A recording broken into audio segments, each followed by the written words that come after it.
Etching, ধাতব খোদাই। বিশ্বভারতীর কলা ভবনের শিক্ষকদের এক ভিন্নমুখী শিল্পের সমন্বয়ে সীমা গ্যালারিতে শুরু হলো এক বিশেষ প্রদর্শনী।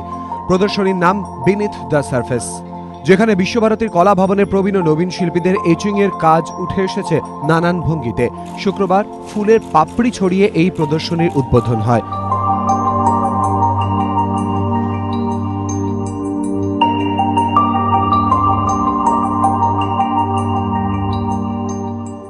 এচিংটা হচ্ছে গিয়ে মেটাল প্লেট, জিঙ্ক প্লেটের মধ্যে বা এমনকি তামার প্লেট, অন্য প্লেটের মধ্যেও হতে পারে।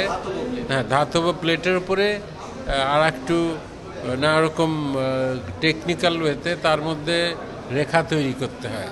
এবার সীমা আর্ট গ্যালারি থেকে এই এক্সিবিশনটা তারা এখানে দেখাচ্ছেন সেই কাজগুলো, এবং আমার মনে হয় যে খুবই ভালো হয়েছে এবং সেটা প্রশংসার যোগ্য।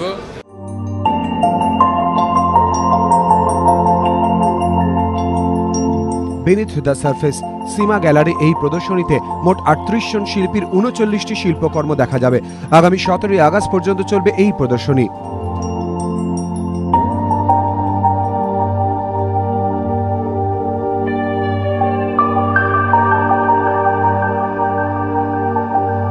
সীমা গ্যালারিতে শান্তিনিকেতনের ৩৮ জন শিক্ষক শিল্পীর এই প্রদর্শনী দর্শকদের কতটা কাছে টানে এখন তারই প্রতীক্ষা।